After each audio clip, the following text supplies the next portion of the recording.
VOA World News. VOA 세계 뉴스입니다. 바락 오바마 미국 대통령은 18일 중국에 대해 남중국해에서 인공섬 건설을 중단하라고 촉구했습니다. 아시아 태평양 경제협력체 APEC 정상회의 참석차 필리핀을 방문한 오바마 대통령은 이날 베니그노 아키노 필리핀 대통령과 가진 정상회담에서 이같이 밝혔습니다. 오바마 대통령은 이 자리에서 남중국해 영유권 문제를 둘러싸고 고조된 긴장을 낮추기 위해 과감한 조치가 취해져야 한다고 지적했습니다. 오바마 대통령은 아키노 대통령과 중국의 인공섬 매립과 여러 시설 건설 등이 지역 안정에 끼치는 영향에 대해 논의했다며 영유권 분쟁이 평화롭게 해결돼야 할 것이라는 데 의견을 같이 했다고 말했습니다. 아키노 대통령은 국제법에 따라 남중국해 지역에서 항해와 비행의 자유가 계속 존중돼야 할 것이라고 강조했습니다. 중국은 남중국해 영유권을 주장하며 필리핀과 베트남 등 남중국해 인근 나라들과 갈등을 빚고 있습니다. 프랑스 경찰이 지난주 파리 연쇄 테러에 연관된 테러범을 색출하기 위해 의심 지역에 대한 급습 등 본격적인 작전을 펼치고 있습니다. 프랑스 경찰의 작전은 이 시간 현재 진행 중이며 이 과정에서 총격과 폭발로 용의자 2명이 사망했습니다. 이 가운데 여성 용의자 1명은 스스로 폭탄을 터뜨려 숨진 것으로 알려졌습니다. 경찰은 또 작전 과정에서 경찰관 2명이 부상했으며 이슬람 과격분자 3명을 체포했다고 밝혔습니다.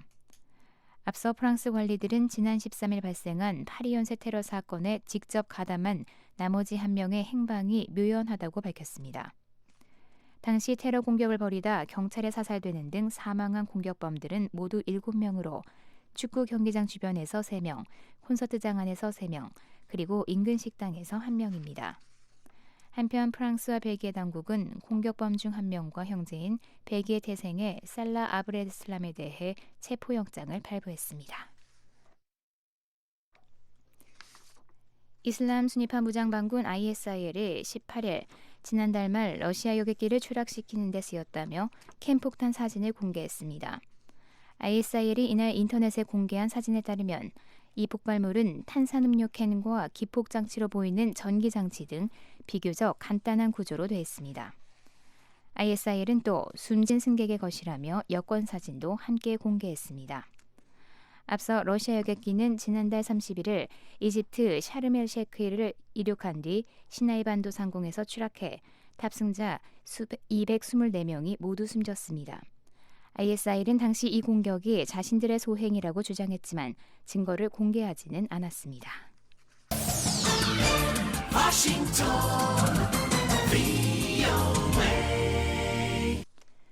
지금 여러분께서는 VOA 세계 뉴스를 듣고 계십니다. 다음 소식입니다.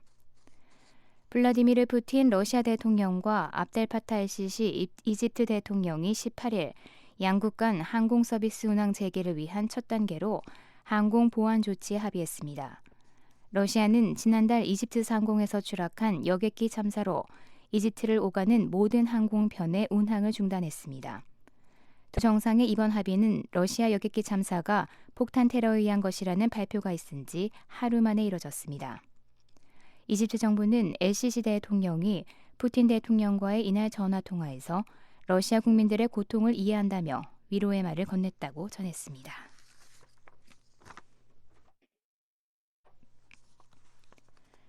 태국 경찰 당국은 18일 북부 라오스 국경 메콩강 근처에서 탈북자 7명을 발견해 구속했습니다. 현지 언론에 따르면 17일 밤 국경 근처 메콩강에서 순찰 중이던 경찰이 수상한 보트를 발견해 이 배에 타고 있던 7명을 체포했습니다.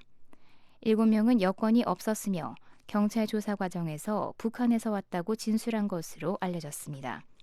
또 이들은 태국에서 구속되면 한국 대사관에 넘겨지고 이어 한국으로 갈 수 있다고 말한 것으로 보도됐습니다. 이들은 20대에서 70대의 남녀로 북한에서 중국으로 넘어와 라오스를 거쳐 태국에 도착한 것으로 전해졌습니다. 끝으로 한국기상청 제공 북한 날씨입니다. 북한 오늘 중부지방은 구름 많겠으나 북부지방은 흐리고 눈 또는 비가 오겠습니다. 아침 최저기온은 영하 5도에서 영상 7도, 낮 최고기온은 0도에서 12도로 어제와 비슷하겠습니다. VOA 세계뉴스 김현진입니다.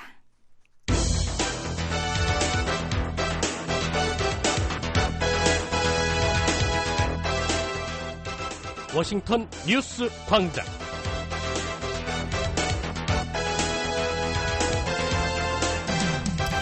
여러분 안녕하십니까? 11월 19일 목요일 워싱턴 뉴스 광장 시작하겠습니다. 전 이번 주에 임시 진행을 맡은 김영권입니다.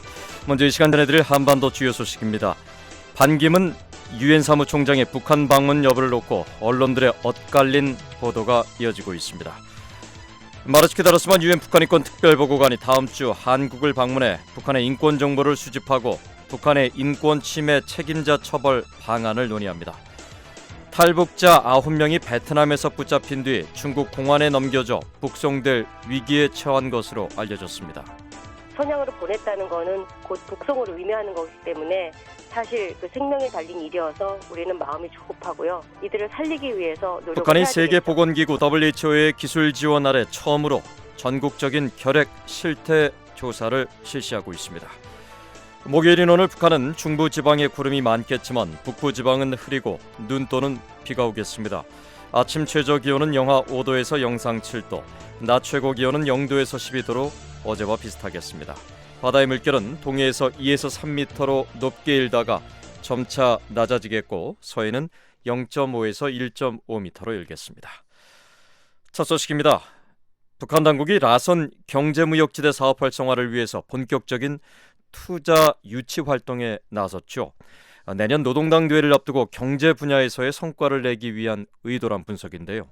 이 소식 먼저 서울에서 김은지 기자가 보도합니다. 북한이 라선 경제특구에서 활동할 북한 기업들에 대한 외국 자본의 투자를 허용하겠다며 해당 기업과 사업들의 이름을 공개했습니다. 북한은 대외 선전용 웹사이트인 내 나라에 라선 경제특구 투자 관련 법규를 게재하면서 관광지와 산업구 개발과 투자 대상 기업 등 7개 분야의 구체적인 계획을 공개했습니다. 북한이 라선 경제특구와 관련해 세금이나 투자 정책을 발표한 적은 있지만 종합적인 개발 계획을 확정해 공개한 것은 이번이 처음입니다. 북한은 우선 백학공업구와 라진항 물류산업구 등 9곳을 산업구로 개발하기로 하고 여기에 92억 달러의 투자를 유치하기로 했습니다. 관광지 개발에는 총 62억 달러를 유치한다는 계획 아래 시내 국제회의구를 비롯한 10곳을 대상 지역으로 발표했습니다. 북한은 그러나 이들 개발구에 154억 달러에 달하는 투자금을 어떻게 유치할지에 대해서는 구체적으로 밝히지 않았습니다. 북한은 아울러 외국 기업들이 라선 경제특구에서 합작 또는 합영의 형태로 투자할 수 있는 북한 기업 8곳의 명단도 함께 공개했습니다. 북한은 외국 기업들에 대해 자유로운 경영 활동을 비롯해 이윤과 송금 보장 등을 약속하며 적극적인 투자를 권유했습니다. 한국의 전문가들은 북한이 24년 만에 라선 경제특구의 종합개발계획을 완성하고 이를 공개한 것은 내년 5월 36년 만에 열리는 노동당 대회를 앞두고 경제 분야에서의 성과를 내기 위한 의도로 보고 있습니다. 한국산업연구원 이석기 선임연구위원입니다. 당대를 하게 되면 방향성이 결국은 그동안 해왔던 군 중심에서 당하고 내각 중심으로 돌리고 나름 경제 성과를 바탕으로 경제 쪽으로 한번 힘써보겠다고가 될 가능성이 있죠. 적어도 이제 북한이 나름 완결된 경제특구 계획을 세울 수 있는 정도는 됐다라고 보는 것도 사실은 하나의 평가일 수가 있죠. 한국 정부 당국자는 라선 경제특구의 경우 무비자 관광이나 주택 소유권 허용 등 북한에서 의미 있는 변화가 가장 먼저 시행되는 곳인 만큼 이미 시장 경제가 작동하고 있는 곳이라며 김정은 국방위 제1위원장의 집권 이후 대표적인 개발구로 부상하고 있는 것으로 보인다고 설명했습니다. 한국의 전문가들은 그러나 에너지 수급 문제 등 기반시설 미비와 불확실한 투자 환경이 개선되지 않는 한 라선 경제특구에 대한 대규모 투자 유치는 어려울 것으로 전망했습니다. 현재 북한에는 중앙정부 차원에서 설정된 5개 특구와 지방정부 차원의 19개 경제개발구가 있습니다. 서울에서 VOA 뉴스 김은지입니다. 네, 북한이 라진 선봉 일대에 대한 특별관리에 들어간 건 김일성 주석의 집권 시기로 거슬러 올라갑니다. 하지만 24년이 지나도록 외국인 투자는 북한 당국의 기대만큼 따라주지 않고 있는데요. 라진 선봉 경제특구의 이력을 서울에서 박병영 기자가 계속해서 전해드립니다. 라진 선봉 자유경제 무역지대는 북한이 외국으로부터 선진 과학기술을 도입하고 경제에 활력을 불어넣기 위해 중국의 경제특구를 모방해 만든 특수지역입니다. 설치 근거는 지난 1991년 12월 발표된 북한 정무원 결정 74호로 아직 일성 주석이 집권하고 있던 때였습니다. 북한은 이 조치로 함경북도 라진시의 14개 리동과 선봉군의 10개 리를 포함하는 621제곱킬로미터를 자유경제무역지대로 공표하면서 라진항과 선봉항, 청진항 세 곳을 자유무역항으로 지정했습니다. 북한은 이 지역 일대를 동북아시아의 화물 중개와 수출 가공업, 관광과 금융 서비스 기지를 종합한 복합적인 자유경제무역지대로 개발한다는 목표 아래 사회 간접 자본의 건설과 외자 유치를 위한 각종 법령을 제정했습니다. 그리고 행정체계를 개편하고 각종 투자 설명회를 개최하는 등 해외 투자 유치에 노력을 기울였습니다. 또 북한 대외경제협력 추진위원회는 1993년 5월 라진 선봉지대 국토건설 총계획을 세워 2010년까지의 3단계 개발 전략도 마련했습니다. 그러나 1단계의 만료 시한인 1995년까지 사회 간접 자본의 개발 실적이 저조하자 개발 전략을 2단계로 수정하고 라진시와 선봉군을 합쳐 라진 선봉 직할시로 승격시키는 등 라선 특구의 성공적인 운영을 위해 나름대로 힘을 기울였습니다. 하지만 외국인 투자는 북한의 기대만큼 따라주지 않았습니다. 대내적으로는 외국 자본 유치에 필요한 내부 구조가 미비한 데다 관련 정책의 비효율성이, 대외적으로는 국제사회의 불신 등이 실패 원인으로 지적되었습니다. 라선 경제특구는 지난 2010년을 전후해 다시 한번 주목을 받았습니다. 2009년 10월 당시 원자바오 중국 총리의 방북으로 북한과 중국의 경제협력이 강화되는 분위기에다 그해 12월 김정일 국방위원장의 라선시 시찰 등이 이어져 안팎의 시선이 쏠렸습니다. 이듬해 1월 북한은 라선 직할시를 특별시로 다시 승격시키고 투자기업에 대한 세제 혜택 강화를 주요 내용으로 하는 라선 경제무역지대법 개정안을 마련하기도 했습니다. 그렇지만 그런 활성화 노력도 잠시였을 뿐 라선 특구는 지정된 지 24년이 지나도록 이렇다 할 진전을 이루지 못했습니다. 서울에서 VOA 뉴스 박병용입니다. 다음 소식입니다. 반기문 유엔 사무총장의 북한 방문 여부를 놓고 언론들의 엇갈린 보도가 이어지고 있습니다. 한국 언론은 이번 주 중에 반 총장이 방북할 것이라고 보도했는데 중국의 관영 매체인 신화통신은 반 총장이 오는 23일 방북할 것이라고 보도했습니다. 그런데 유엔은 이 두 보도를 모두 부인했는데요. 이은경 기자가 전해드립니다.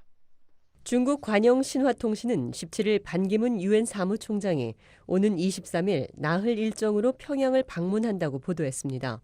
신화통신은 북한 관영 매체인 조선중앙통신 관계자를 인용해 반 총장의 방북 일정이 확정됐다며 그가 항공기 편으로 평양 순안공항에 도착할 예정이라고 전했습니다. 그러나 유엔 대변인은 성명을 통해 신화통신의 이 같은 보도를 부인했습니다.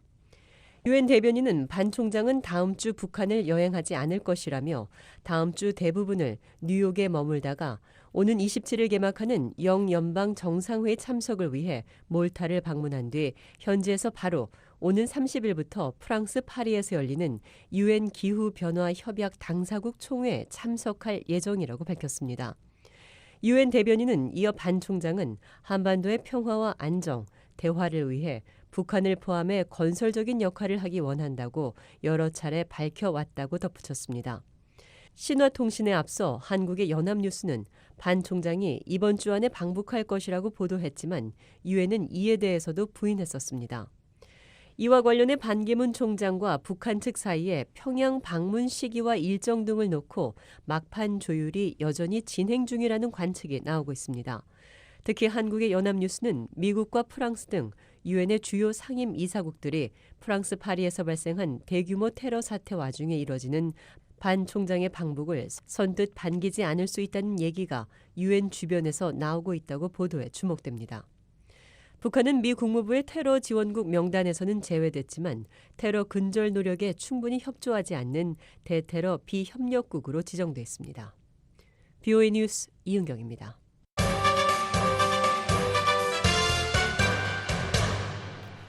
마르츠키 다르스만 유엔 북한인권 특별보고관이 오는 23일부터 27일까지 한국을 방문한다고 한국 외교부가 밝혔습니다. 다르스만 보고관은 방한 기간 동안에 한국 정부와 시민단체, 연구기관 관계자들을 만나 북한인권 상황에 대한 새로운 정보를 수집할 예정입니다. 또 북한인권 침해 책임자에 대한 처벌 방안도 함께 논의할 예정입니다. 오는 26일엔 서울 글로벌 센터에서 기자회견을 갖습니다. 유엔 인권 최고대표 사무소는 다르스만 보고관의 방한과 관련해 성명을 내고 임기가 내년 3월까지인 다르스만 보고관의 이번 방한이 마지막 공식 임무가 될 것이라고 말했습니다. 다음 소식입니다. 1살배기 아기를 포함한 탈북민 9명이 베트남에서 붙잡힌 뒤 중국 공안에 넘겨져 북송될 위기에 처한 것으로 알려졌습니다. 한동안 잠잠했던 중국 당국의 탈북자 강제 북송 문제가 또다시 우려를 낳고 있습니다. 서울에서 김한용 기자입니다. 한국의 북한인권단체인 북한인권시민연합은 지난달 초 탈북한 9명의 북한 주민들이 중국 공안에 의해 북송될 위기에 처해 있다고 밝혔습니다. 특히 이들 가운데는 1살짜리 남자 아기와 10대 청소년 1명이 포함된 것으로 알려졌습니다. 북한인권시민연합에 따르면 9명의 북한 주민들은 한국으로 오기 위해 지난달 초 북한에서 중국으로 탈출한 뒤 랴오닝성 선양에서 중국과 베트남 접경지대인 광시성 난닝까지 무사히 도착했습니다. 이어 지난달 22일 국경을 넘은 뒤 베트남의 몽카이에서 라오스로 가는 버스를 탔다가 베트남 경찰의 불심 검문에 걸려 붙잡혔습니다. 베트남 당국은 이들을 추방해 중국 광시성 둥싱의 공안에 넘겨주었고 이들은 이곳에서 한동안 억류돼 있다가 지난 16일 기차편으로 선양으로 옮겨졌습니다. 북한인권시민연합 김영자 사무국장은 과거 사례로 미루어 중국 당국이 남방에서 붙잡은 탈북자들을 선양까지 데려고 온 이유는 이들을 북한과의 접경인 지린성 투먼 변방대로 이송한 뒤 북한으로 돌려보내려는 의도로 보인다고 말했습니다. 선양으로 보냈다는 것은 곧 북송을 의미하는 것이기 때문에 사실 그 생명이 달린 일이어서 우리는 마음이 조급하고요. 이들을 살리기 위해서 노력을 해야 되겠죠. 김 사무국장은 이들이 몽카이에서 붙잡힌 직후 한국 정부에 이 사실을 알리고 협조를 요청했지만 지금은 이들이 있는 곳조차 파악하지 못하고 있다고 말했습니다. 한국 정부 당국자도 18일 VOA와의 전화통화에서 이들의 소재를 확인 중이라며 신변안전과 석방을 위해 외교적 노력을 기울이고 있다고 말했습니다. 김 사무국장은 북한 주민들의 탈북과 한국행을 도와온 현지 활동가들의 말을 빌어 한동안 중국 남방에서의 탈북자 단속이 일부 완화됐다고 전했습니다. 특히 몇 달 전엔 중국 공안이 붙잡은 탈북자들을 풀어준 사례도 있었다며 한중 정상회담 등 양국 우호 관계가 돈독해진 영향으로 짐작했다고 말했습니다. 김 사무국장은 그러나 중국 당국이 또다시 탈북자들을 불법 월경자로 보고 강제 북송하려는 움직임을 보이고 있는 것은 최근 북중 관계 개선 조짐과 연관이 있는 것 같다고 말했습니다. 김 사무국장은 이 때문에 이들 탈북자들이 지난 2013년 5월 라오스로 탈출했다가 강제 북송된 탈북 청소년 9명의 전처를 밟는 게 아니냐고 우려했습니다. 당시 탈북 청소년들은 한국인 선교사 부부의 도움으로 라오스에 밀 입국한 뒤 붙잡혀 중국으로 추방됐고 중국 당국은 이들을 북한으로 강제 송환했습니다. 서울에서 VOA 뉴스 김환용입니다.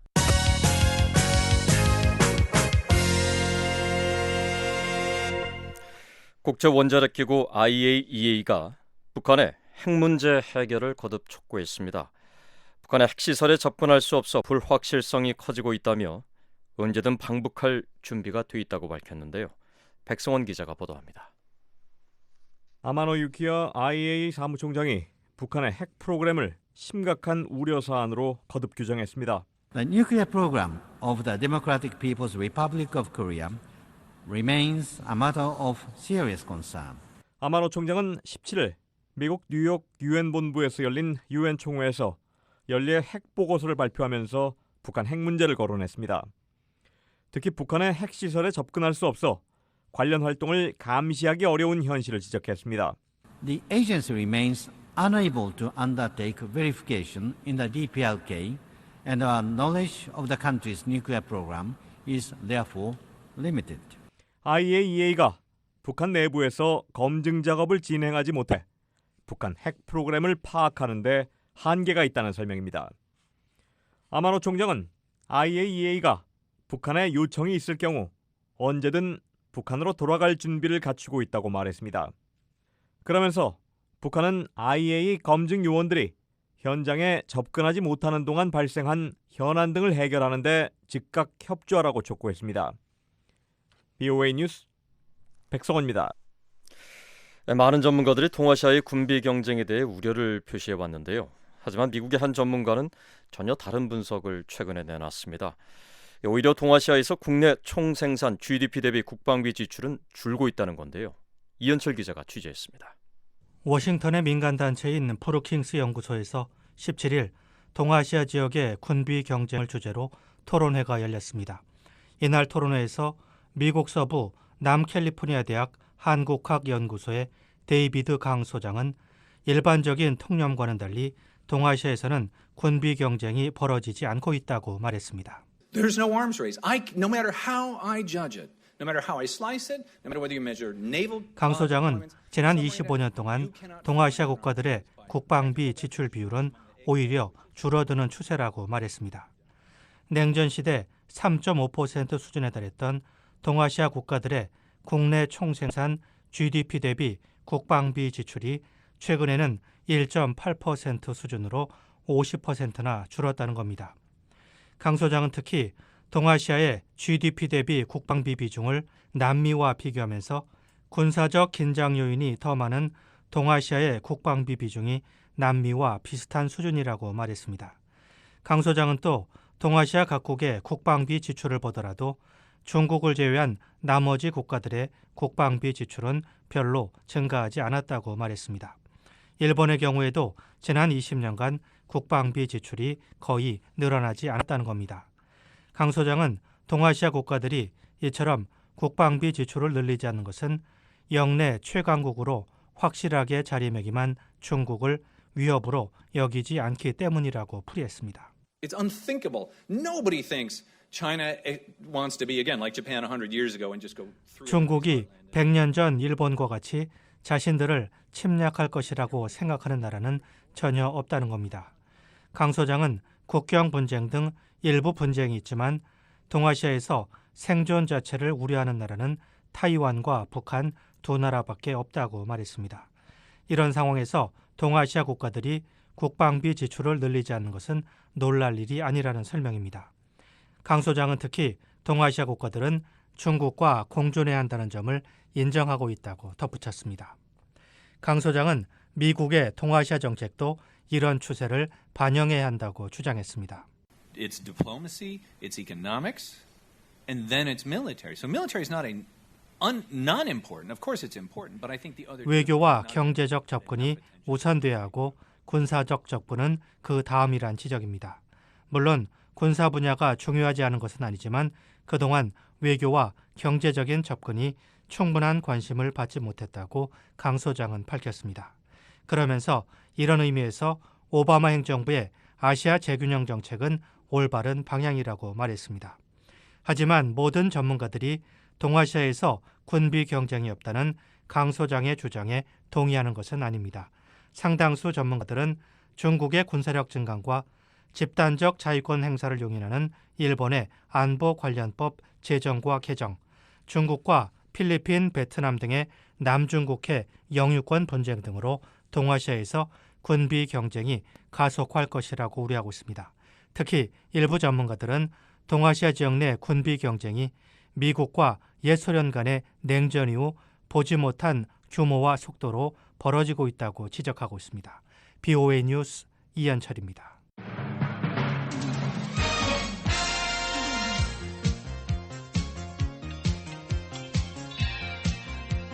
새 아침 새로운 뉴스로 여러분을 찾아갑니다. 워싱턴 뉴스 광장. 다양한 뉴스의 깊이 있는 분석까지 매일 아침 워싱턴 뉴스 광장이 함께합니다.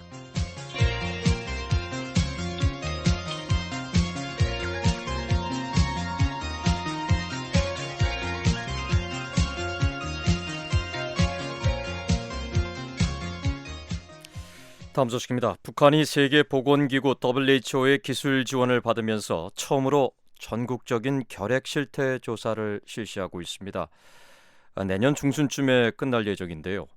북한 내 결핵 발병과 실태를 비교적 정확히 알 수 있게 될 것으로 기대를 모으고 있습니다. 김현진 기자입니다.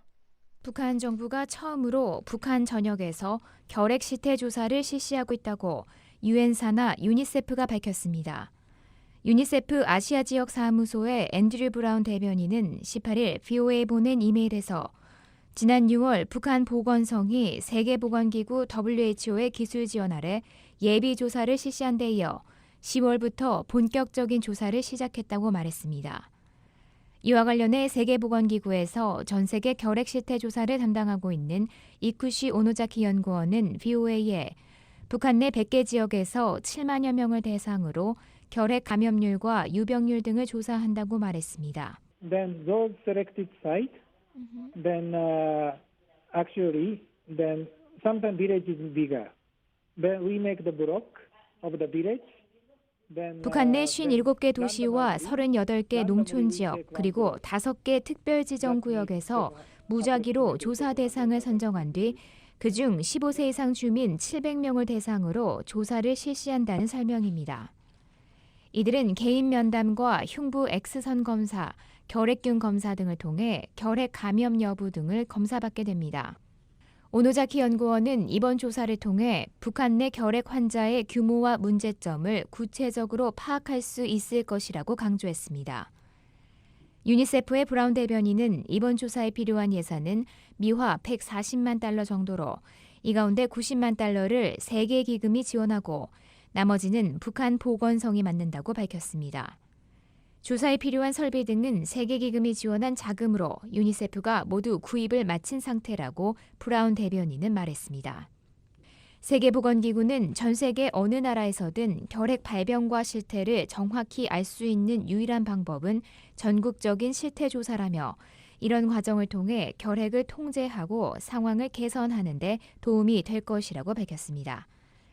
세계보건기구에 따르면 지난 1990년부터 2012년 사이 이 기구의 기술 지원 아래 12개 나라에서 21차례의 전국적인 결핵 실태 조사가 실시됐습니다. 한국은 지난 1965년부터 1995년까지 5년 간격으로 7차례에 걸쳐 전국 결핵 실태 조사가 시행됐습니다. 한편 세계보건기구는 지난해 북한에서 결핵으로 숨진 사람이 5천 명이 넘는 것으로 추정했습니다. 세계보건기구는 최근 공개한 2015 세계 결핵 보고서에서 이 같은 수치는 결핵 환자 10만 명당 20명이 사망한 것이라며 한국의 3.8명, 중국 2.8명, 일본 1.8명에 비해 5배에서 10배가량 높은 수준이라고 밝혔습니다. 보고서에 따르면 지난해 북한 내 결핵 환자는 11만여 명입니다. 이는 인구 10만 명당 442명으로 2013년 429명보다 다소 늘었고 아시아 지역에서는 동티모르에 이어 두 번째로 높은 수치입니다. 세계보건기구는 또 지난해 북한에서 3,800여 명이 추가로 다제네성 결핵에 걸린 것으로 추정했습니다. 다제네성 결핵은 기존의 치료제에 내성이 생겨 치료약이 효과를 내지 못하는 만성 결핵을 말합니다. VOA 뉴스 김현진입니다. 한국의 문화체육관광부가 지난 2011년부터 해마다 5차례씩 통일문화정책 포럼을 열고 있습니다. 통일의 중요성을 남한 국민들에게 알리고 또 문화적으로 남북한 국민들의 동질성도 높이기 위해서인데요. 최근엔 올해 마지막 토론회가 열렸습니다. 서울의 박은정 기자가 현장을 다녀왔습니다. 통일문화정책 포럼 2015년도 제5차 부감을 시작하도록 하겠습니다. 문화관광연구원의 조현성입니다. 서울 종로구에 있는 예술가의 집. 문화 분야 통일 준비 어떻게 할 것인가라는 주제로 토론회가 열렸습니다. 이 토론회를 주최한 통일문화정책포럼은 남북 문화교류 정책과 통일문화 정책에 대한 공론화의 장을 마련해 남북 간 문화 공동체 형성의 기반을 조성하기 위해 지난 2011년부터 한 해에 5번씩 토론회를 열고 있는데요. 그동안 남북 간 정세 변화에 따른 문화 분야 대응과 전망, 분야별 남북 교류 협력을 위한 과제 제시, 통일 이후 문화 분야 정책 과제 등을 다뤘습니다. 한국문화관광연구원 통일문화연구센터의 박영정 센터장의 얘기를 들어봤습니다. 통일문화정책 포럼은 문화체육관광부하고 저희 연구원이 공동으로 주최하는 행사입니다. 그래서 정부의 어떤 국정 기조에도 평화적인 통일 기반 조성이 있듯이 통일 시대를 준비하기 위해서는 미리 평상시에 논의를 많이 해나가고 또 여러 의견들을 수렴해서 문화 분야에서 통일 준비를 어떻게 하면 좋을지 하나의 공론화의 장으로 열고 있습니다. 박영정 센터장은 이번 토론회에서 발제도 맡았는데요. 남북 문화 합의서 추진 배경과 의의, 법적 성격, 적용 범위와 체계, 추진 전략 등에 대해 조사 발표했습니다. 지난 연말에 통일준비위원회에서 대북 제안하는 과정 중에 남북 문화협정 체결을 제안한 바가 있습니다. 그래서 남북 문화협정을 어떤 내용으로 또 어떤 방식으로 체결하면 좋은지 그 내용을 중심으로 발제를 하고 또 여러 분야에서 10분의 토론자를 모셔서 의견을 듣는 그런 시간이 되겠습니다. 하고 있어서 중간에 점검 겸해서 또 많은 분야의 선생님들 의견도 들을 겸해서 그 결론에 해당하는 간략하게 소개를 하고 제가 그리고 이제 모신 분들 말씀. 박영정 센터장의 발제에 이어 언어, 문화유산, 체육, 언론, 관광, 저작권, 법제의 각 분야 전문가가 토론을 벌였는데요. 저작권 분야의 토론을 맡은 김기현 사단법인 남북경제문화협력재단 기획실장은 남북 문화교류는 사실상 남북 간 저작물의 교류라고 할 수 있고 남북 간 저작권 분쟁이 발생하면 그만큼 남북 문화교류는 지체될 수밖에 없으므로 남북 당국이 상대방 저작권을 인정하고 그 이용 절차와 방법에 대해 합의하는 것이 중요한 과제라고 말했습니다. 도서관 분야의 토론은 이용훈 서울도서관장이 맡았는데요. 이용훈 서울도서관장의 얘기를 들어봤습니다. 어떻게 보면 도서관은 사실은 이제 기반 요소 같은 거거든요. 모든 분야에 있어서의 또 자료라든지 이런 것들이 또 중요한 부분이 있어서 그 부분을 또 도서관이 역할하면서 또 북한의 도서관 또 우리 쪽의 도서관들이 또 같이 해야 될 일들을 좀 이제 같이 좀 찾아보는 그런 계기가 됐으면 하는 그런 생각에서 오늘 참여를 했습니다.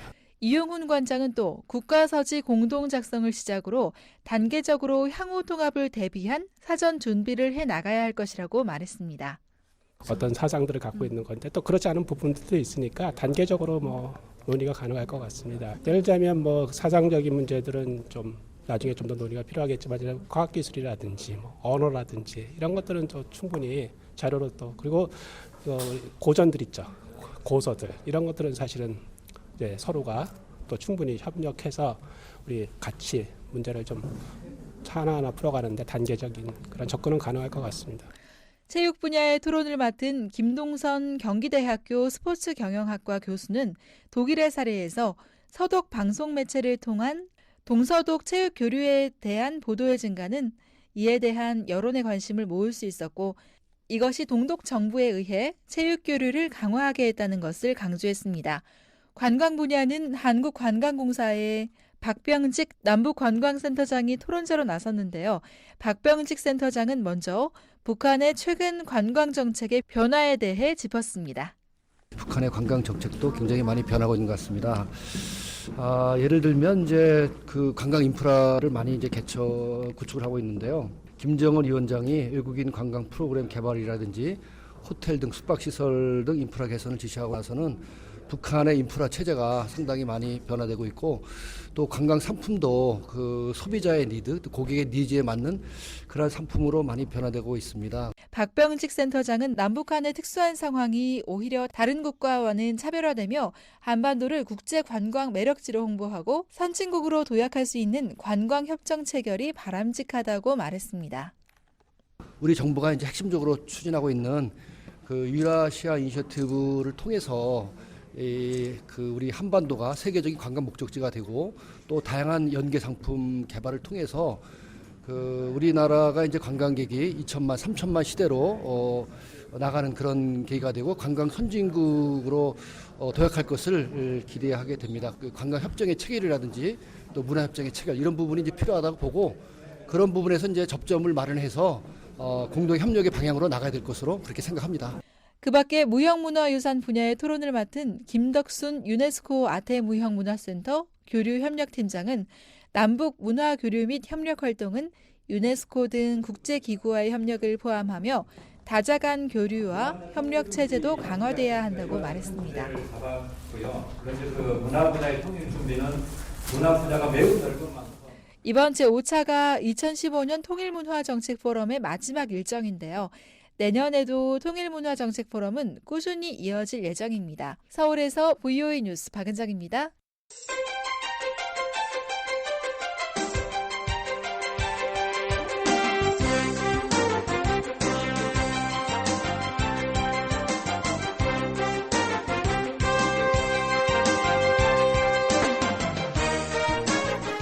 세계 여러 나라의 주요 소식을 전해드리는 지구촌 오늘입니다. 오늘도 최원기 기자 나와 있습니다. 안녕하십니까? 안녕하십니까? 네, 주요 소식부터 알아보죠. 프랑스 경찰이 테러 용의자들의 은신처를 급습했습니다. 필리핀을 방문한 바락 오바마 대통령은 중국에 대해 인공섬 건설을 중단하라고 촉구했습니다. 예, 여전히 국제사회의 관심이 프랑스 파리 테러에 쏠려 있는데 오늘 이 소식부터 좀 알아보겠습니다. 프랑스 경찰이 테러 용의자들이 숨은 곳을 찾았군요. 네, 18일 이른 아침 프랑스 경찰은 파리 북부 외곽 생드니 아파트를 급습했는데요. 네. 130명을 숨지게 한 파리 연쇄 테러의 총책인 압둘 하미드 아바우드를 비롯한 테러 용의자들을 검거하기 위해서였습니다. 충돌한 경찰과 테러 용의자들 사이에 1시간 넘게 총격이 이어지고 폭발음도 들렸는데요. 이 과정에서 용의자 2명이 숨지고 7명은 체포된 것으로 알려졌습니다. 7명 모두 아파트에 체포된 것은 아니고요. 예. 일부는 현장 주변에서 체포됐습니다. 경찰 3명도 다치고 경찰견 1마리가 죽었다고 하는데요. 체포와 주변 수색 작업은 이후 7시간 가까이 계속됐습니다. 생드니 현장에는 무장한 경찰과 군인들 또 특수차량과 구급차들이 오후까지 몰려있고 예. 주변 도로도 모두 통제됐습니다. 예, 다행히 테러 용의자들의 은신처를 찾았는데 이 은신처가 있는 생드니 어떤 곳입니까? 네, 파리와 접한 북쪽 외곽 지역인데요. 특히 지난 13일 연쇄 테러 당시 테러범들의 자폭 공격을 시도했던 축구 경기장과도 멀지 않습니다. 당시 경기장에서는 독일과 프랑스의 축구 경기가 벌어지고 있었고요. 프랑스와 올랑드 프랑스 대통령도 경기를 관람하고 있었습니다. 이날 테러범 3명이 경기장에 들어가려다 저지당하자 입구에서 자폭했었습니다. 예, 뭐 이 위치로 보면 북한으로 보면 한 평성 정도 되겠군요. 평양을 중심으로. 근데 프랑스 경찰이 파리 테러를 계획한 이 아바우드를 체포하기 위해 출동을 했다고 앞서 전해 주셨는데 예전에 아바우드가 시리아에 있을 거라는 추측이 더 많지 않았습니까? 그렇습니다. 하지만 그런 추측과 달리 프랑스 당국은 아바우드가 프랑스에 있다는 정보를 입수하고 이날 체포작전을 벌인 것으로 알려졌는데요. 네. 테러 용의자들 사이의 휴대전화 통화 내역에서 그런 정보를 얻었다고 합니다. 하지만 아바우드의 행방은 아직까지도 알려지지 않았는데요. 경찰이 급습한 은신처에 아바우드가 있었는지 만일 그랬다면 숨지거나 체포된 용의자 중 한 명인지 아직 프랑스 당국의 발표가 나오지 않고 있습니다. 네, 프랑스 당국의 반응이 상당히 신중한 것 같군요.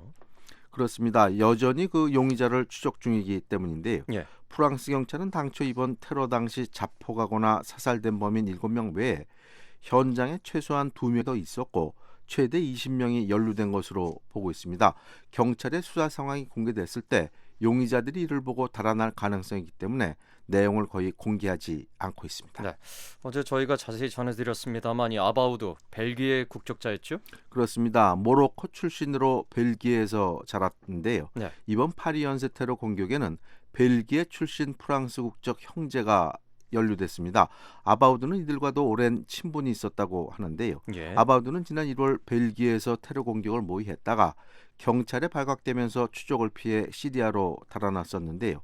이번에 다시 파리에서 연쇄 테러 공격을 계획하고 또 실행에 옮겼습니다.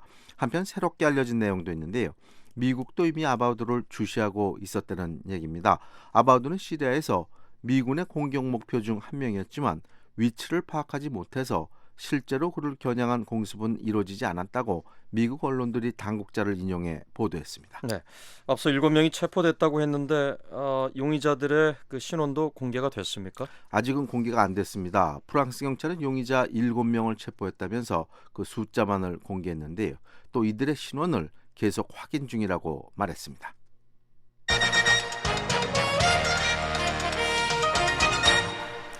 미국 워싱턴에서 보내드리는 VOA 방송의 워싱턴 뉴스 광장 지구촌 오늘 함께하고 계십니다. 계속해서 프랑스 파리 테러 관련 소식 알아보겠습니다.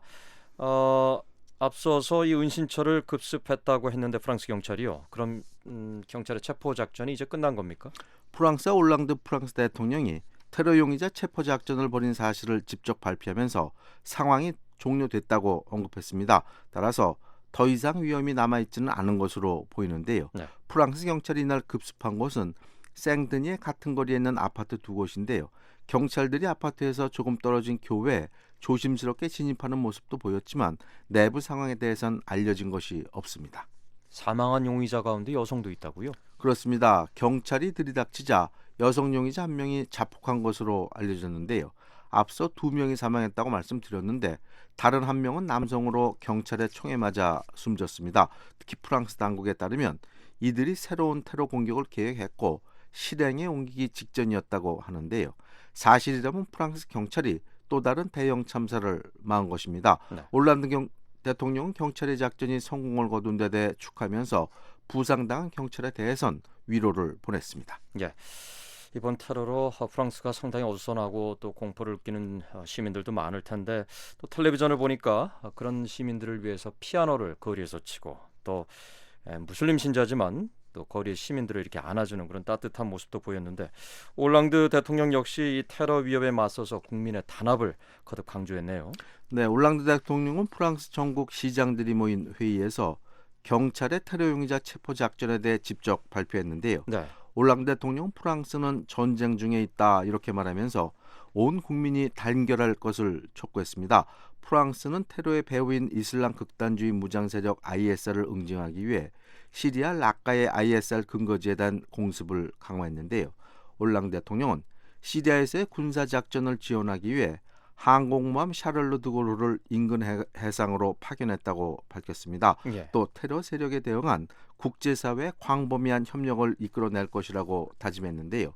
올랑드 대통령은 다음 주 워싱턴과 모스크바를 잇따라 방문하고 바락 오바마 미국 대통령 또 블라디미르 푸틴 러시아 대통령과도 ISR 대응 전략을 협의할 계획입니다. 네, 이것은 이슬람 문명과의 충돌이 아니라 야만인들을 격퇴하기 위한 것이다. 이렇게 거듭 강조하고 있는데 지켜봐야 될 것 같습니다.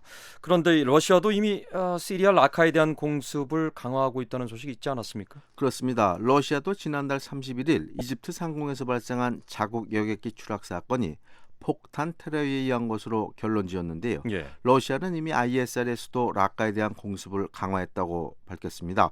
특히 푸틴 대통령은 러시아 해군 소속 지중해 함대 사령관과 영상통화를 갖고 프랑스군과 직접 대화할 창구를 만들고 협조하라고 지시했는데요. 러시아군은 시리아에서 ISR에 대한 공습을 강화하기 위해 전투기 30여 대를 추가 투입하기로 했다고 밝혔습니다. 예, 모처럼 러시아와 프랑스군이 협력하는 그런 모습도 이제 볼 수 있을 것 같은데 프랑스군 역시 공습을 계속하고 있죠. 프랑스가 파리 테러 이후 시리아 라카에 대한 공습을 강화하고 있습니다. 예. 지난밤까지 사흘째 공습이 계속됐는데요. 프랑스 국방부는 지난밤에도 전투기 10여 대가 출격해서 라카의 지휘소 2곳을 폭격했다고 밝혔습니다. 네, 이렇게 이슬람 순위파 극단주의 무장 세력 ISIL에 대한 공습은 러시아, 프랑스뿐만 아니라 다른 나라들도 여러 참여하고 있는데 영국도 공습을 준비 중이라는 소식이 들어와 있군요.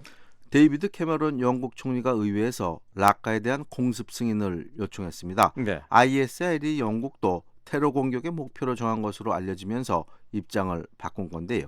캐머런 총리는 영국이 더 큰 위협에 직면한 상황에서 다른 국가가 보호해 줄 것으로 기대해서는 안 된다며 직접적인 군사 개입의 필요성을 언급했습니다. 캐머런 총리는 특히 시리아 내 ISR에 대응할 행동할 필요가 있다며 ISR의 본부가 있는 라카에 영국을 겨냥한 위협이 계획되고 있으며 라카는 바로 뱀의 머리라고 말했습니다.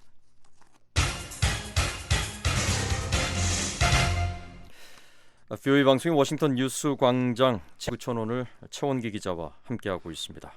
자, 이번엔 아시아로 가보겠습니다. 오바마 대통령이 현재 필리핀을 방문 중이죠. 네, 바락 오바마 대통령이 아태 경제협력체 APEC 정상회의 참석을 위해 17일 필리핀 마닐라에 도착했습니다. 오바마 대통령은 회의와 별도로 베니그노 아키노 필리핀 대통령과 정상회담을 가졌는데요. 네. 남중국해 영유권 문제를 둘러싸고 고조된 긴장을 낮추기 위해 과감한 조치가 필요하다고 말했습니다. 네. 얼마 전에 주요 20개국 회의 정상회의가 열린 터키에 있었는데 이제 필리핀으로 장소를 옮겼는데 구체적으로 오바마 대통령이 어떤 조치를 언급한 겁니까? 중국의 인공섬 매립 중단입니다. 오바마 대통령 18일 아키노 대통령과의 정상회담에서 중국의 인공섬 매립과 여러 시설 건설이 지역 안정에 미치는 영향에 대해 논의했다면서 예. 긴장을 완화하기 위한 과감한 조치들이 필요하다는데 의견을 같이 했다고 말했습니다. 그러면서 이 과감한 조치에는 중국이 인공섬 매립과 건설 또 영유권 분쟁 지역의 군사화를 중단하는 것이 포함된다고 지적했습니다. 과감한 조치가라고 말한 게 인상적인데요. 그러니까 결국 중국의 인공섬 매립과 군사시설 건설을 중단하라 그런 입장을 다시 밝힌 건데 그렇습니다. 이 필리핀 아키노 대통령은 어떤 발언을 했나요? 필리핀의 아키노 대통령은 남중국해 항해 자유를 보호하기 위한 미군의 활동을 지지한다고 밝혔습니다. 이에 앞서 미 해군이 남중국해 중국의 인공섬 주변에 군함과 군용기를 보내자 중국 정부는 주권 침해라고 강하게 반발했었는데요.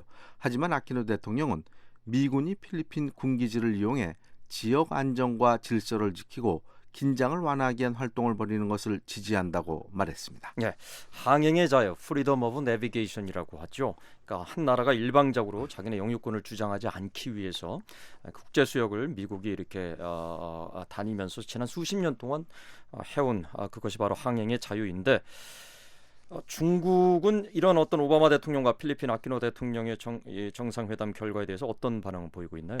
시진핑 중국 국가주석도 마닐라를 방문 중인데요. 예. 18일 별도의 연설은 했지만 남중국해 문제를 언급하지는 않았습니다. 중국은 이번 회의에서 남중국해 문제가 의제화되는 것을 꺼리고 있는데요. 남중국해 문제는 주권에 관한 문제이며 당사국과 양자 간에 풀어야 한다는 주장을 계속해왔기 때문입니다. 시진핑 주석은 다만 이번 연설에서 아태 경제협력체 정상들이 평화적 환경을 조성해야 한다고 언급했습니다.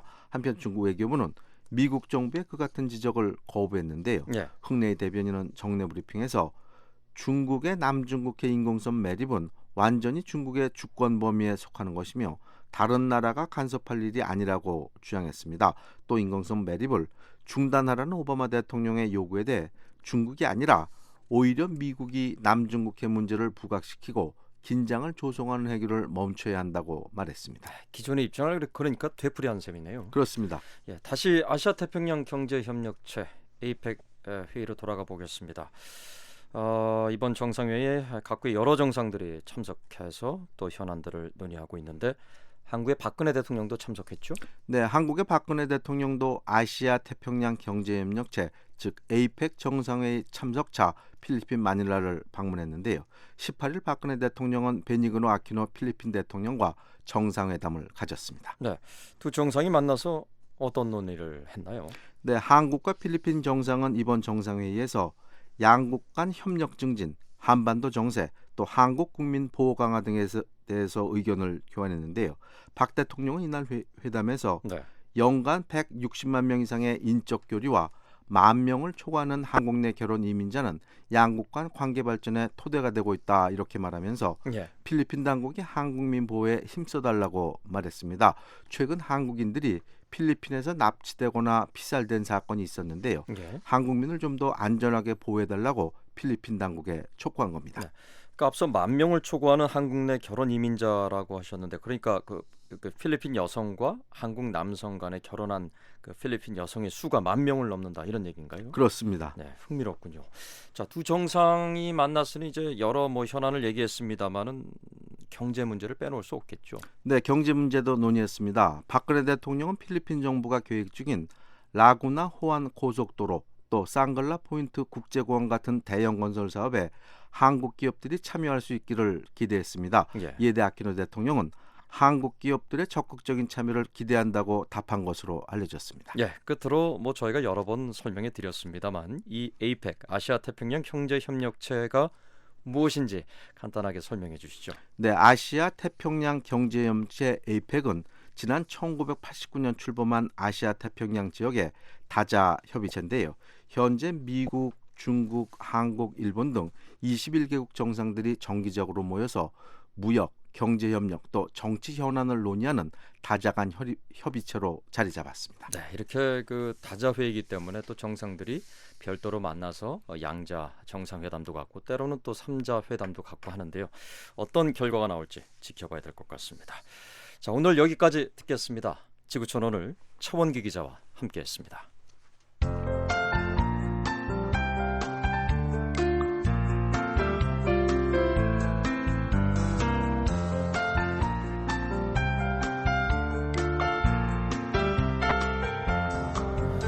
워싱턴 뉴스광장 끝으로 오늘의 북한 날씨 알아보겠습니다. 목요일인 오늘 북한은 중부지방에 구름이 많겠지만 북부지방은 흐리고 눈 또는 비가 오겠습니다.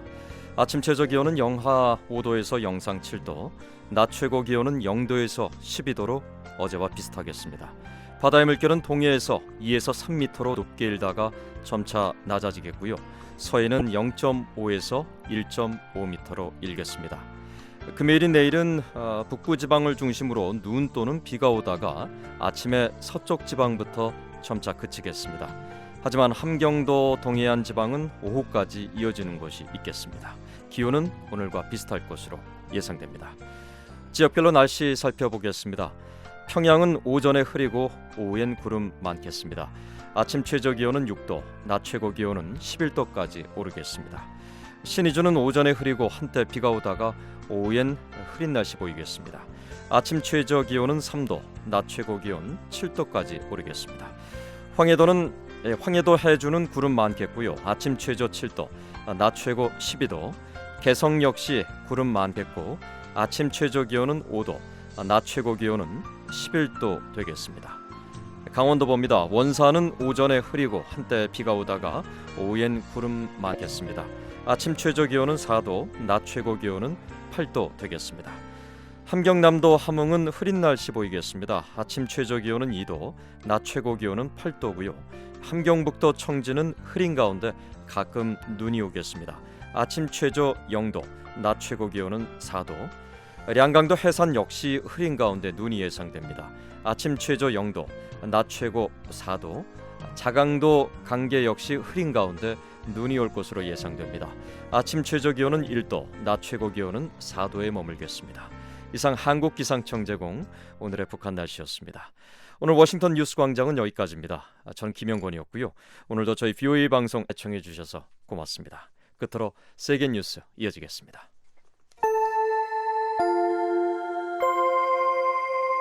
VOA World News.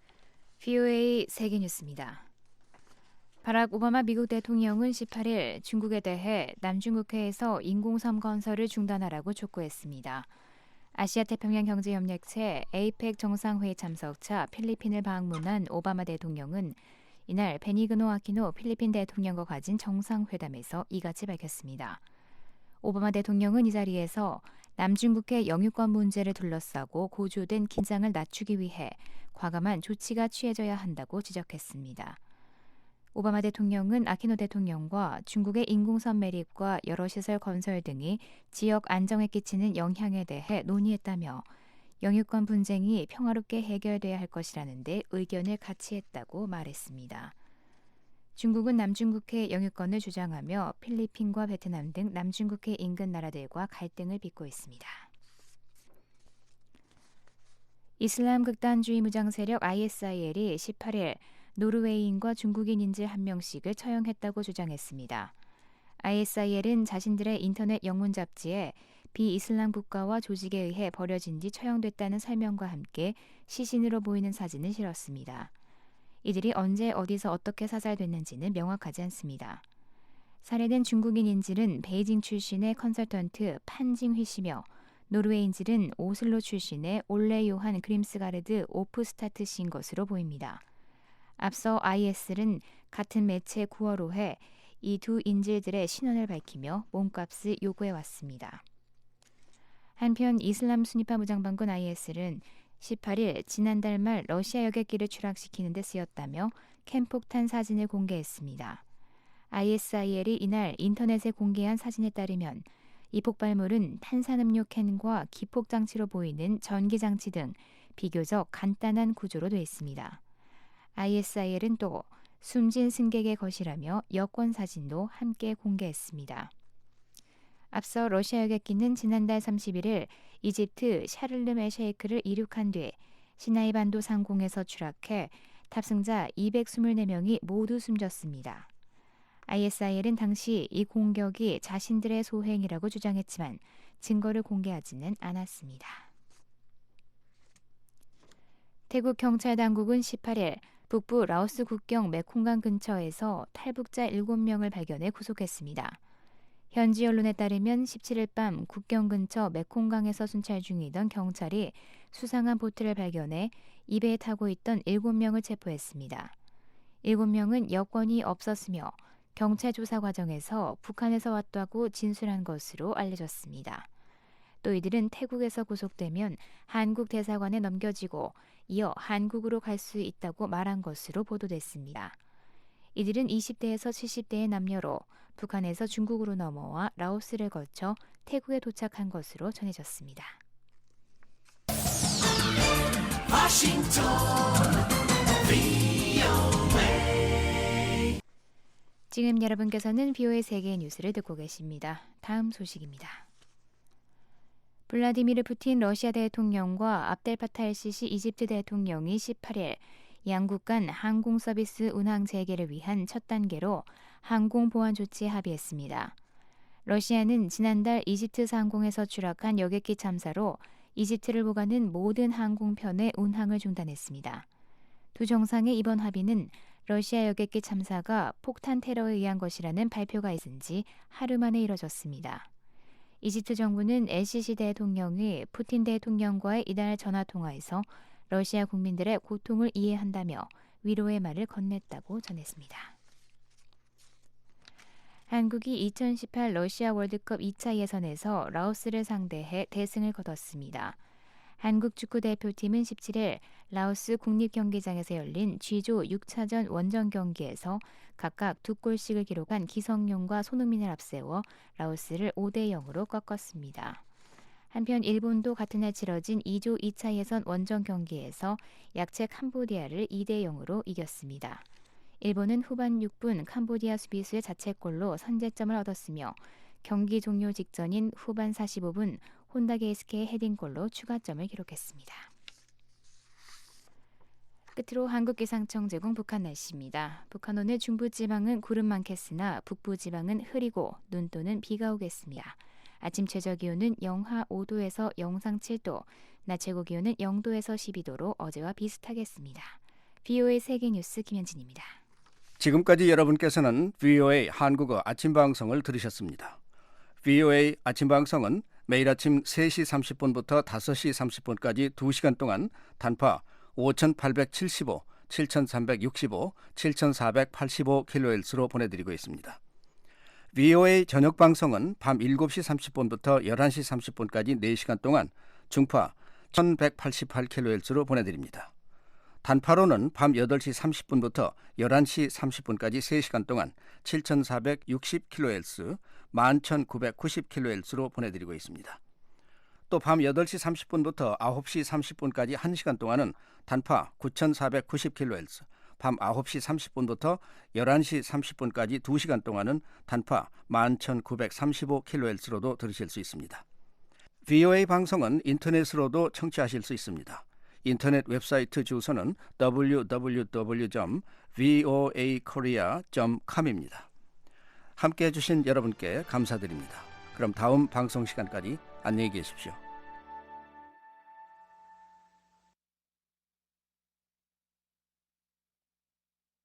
This program has come to you from the Voice of America, Washington.